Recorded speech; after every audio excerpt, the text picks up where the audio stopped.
ating mensahe na binahagi ni Kuya Ed Lapis ay may pamagat na The Bible on Anger. Available na po ang mensahe ito sa CD sa Caloob Bookstore. Para po sa iba pang mensahe, titles at aklat ni Kuya Ed Lapis at Kuya Gami Alba, bisitahin po natin ang ating Caloob Bookstores at mga book tables. Ngayon po naman ay hilingan nating tumayo ang ating mga first-time attendees. Kayo po ay hinilang namin tumayo upang amin kayong makilala. Nagagalak po kami na kayo ay aming makasama ngayong umagang ito at ang answer po natin may abot sa inyong mga forms. Pakibigay lamang po ang mga impormasyong hiningi dito at mamaya po pagkatapos ng ating gawain, dumako po kayo dito sa bandang harapan sa may black chairs section at may iabot na handog ang day by day para sa inyo. Pagpalain po kayo ng Panginoon.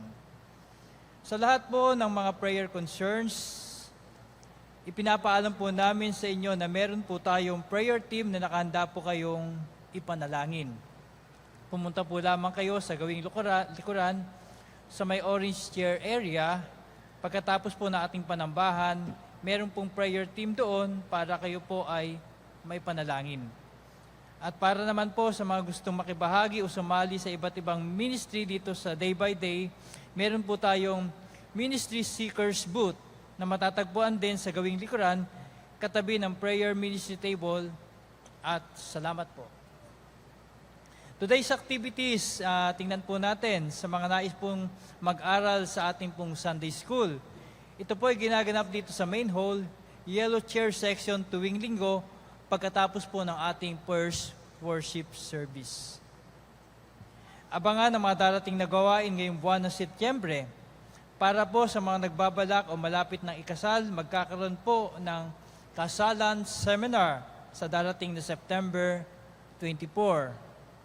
Abangan po at tangkilikin natin ang pinakabagong produksyon ng ating publication ministry, ang Deeper Water Series. Ito po ay binubuo ng 28 booklets na naglalaman ng mga mapaghamon at mahalagang mensahe ni Pastor Ed.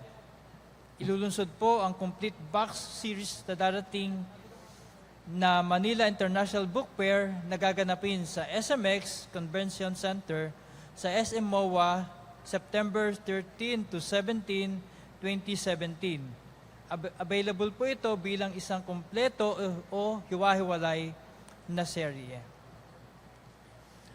Gusto niyo po bang matuto ang inyong mga anak ng folk dances at matutong tumugtog ng mga katutubong instrumento?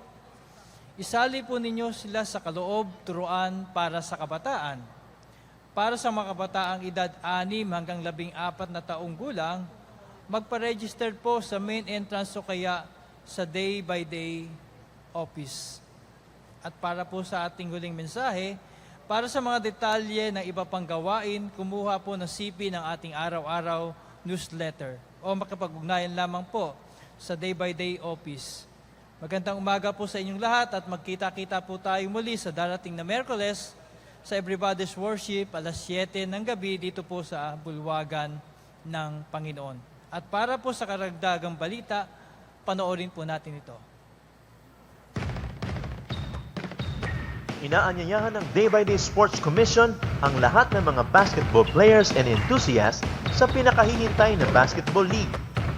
Day by Day Tatluhan, 3-on-3 Basketball Challenge. Ito ay bukas para sa lahat ng kapatiran ng Day by Day mula 15 years old pataas. Magpa-register sa Day by Day Tatluhan booth na matatagpuan sa main entrance ng Bulwagan.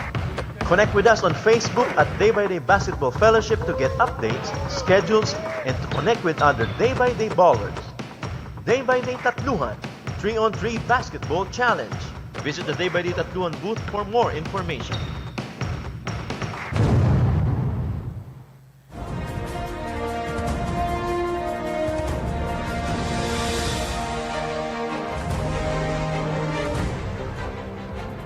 Tatlong mahahalagang kaganapan ang nangyari noong August 27 sa Bulwagan ng Panginoon.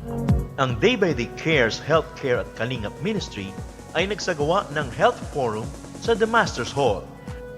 Ito ay pinamagatang Happy na Healthy pa Part 3. balansing pananaw sa natural na kalusugan. Naging tagapagsalita dito si Dr. Eric Francisco na nagbahagi ng mga pamamaraan sa tamang pangangalaga ng katawan upang magkaroon ng balanse at malusog na pamumuhay. Binigyan linaw din niya ang mga ilang katanungan ng mga dumalong kapatiran. Ako po si Kuya Melan. Dito sa forum na ito na ipaliwanag kung anong tama din na pananaw sa buhay, tamang pagkain, at pananaw sa mga gawain na ginagawa natin na paglilingkod sa ating Panginoon.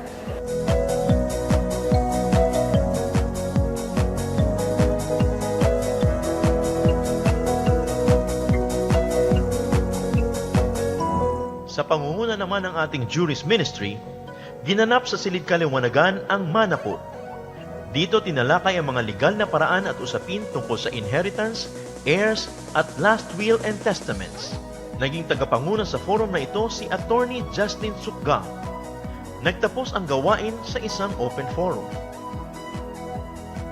Meron po tayo ngayong legal forum on succession and inheritance. It's about what happens to your property when you die, who gets it, and how your heirs get it. At isang proyekto naman ng ating Sining Visual Ministry ang isinagawa sa Kaligayahan Garden. Sa gabay ng isang fine arts graduate na si Ate Ella Hipolito, idinaos ang coffee painting workshop kung saan itinuro sa mga dumalong kapatiran ang wastong paraan sa pagpipinta gamit ang kape. Ito isa sa mga project ng Sining Visual Ministry, isa sa mga workshop namin. Tawag dito is coffee art painting. Gusto namin ma-inspired yung mga beginners o mga professional artists na mag-join sa ministry ng Sining Visual.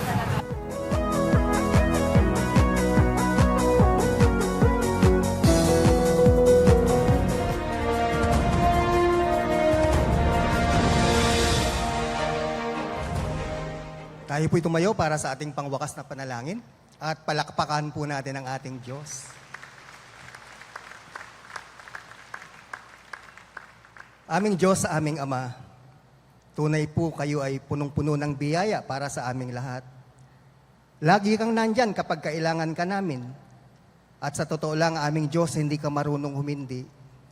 Kaya ngayon sa oras na ito, Panginoon, ang hinihingi namin muli ay ang iyong habag. Kasi ang dami-dami pong tao na nakakagawa sa amin ng mali, nasasaktan po kaming madalas. At pinipilit namin kalimutan ang galit dahil sa kanilang mga ginawa, pero hindi po maalis agad eh. Nahihirapan po kami. Pero salamat po dahil kayo ang Diyos ng comfort na patuloy na nagbibigay sa amin ng kapayapaan, ng kaaliwan, upang ang mga yun ay huwag matanim sa aming puso at isip. Huwag mo pong ipahintulot, Panginoong Diyos, na maging balat sibuyas kaming lahat. Matutunan naming magtiwala sa iyo, entrusting you to the point of obedience. At nawa yung pagsunod namin, pag nanais na maganap yung mga ginagawa mo, ay hindi puro sa isip lang namin, kundi maisabuhay namin. So God, quiet our heart so that we can focus on the goal that you set before us. Muli rin kaming lumalapit sa trono ng iyong biyaya. Pagalingin mo po ang aming mga karamdaman. Tulungan mo po kami sa pang-araw-araw naming buhay at gabayan. Ilayo niyo rin po kami sa lahat ng masama, tao man, pangyayari, o espiritu man. And let your love, Father God, lift us up.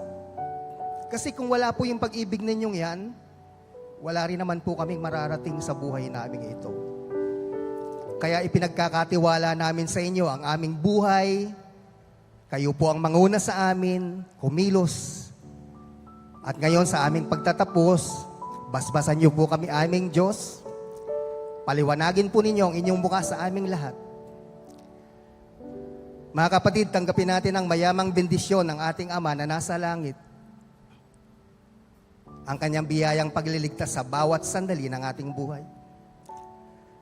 Ang pakikipisan ng kanyang banal na Espiritu na patuloy na magbibigay sa atin ng kaunawaan, karunungan, kaaliwan, at ang pag-ibig ng Diyos na hindi nagmamaliw mula sa oras na ito hanggang sa pagharap natin sa Kanya.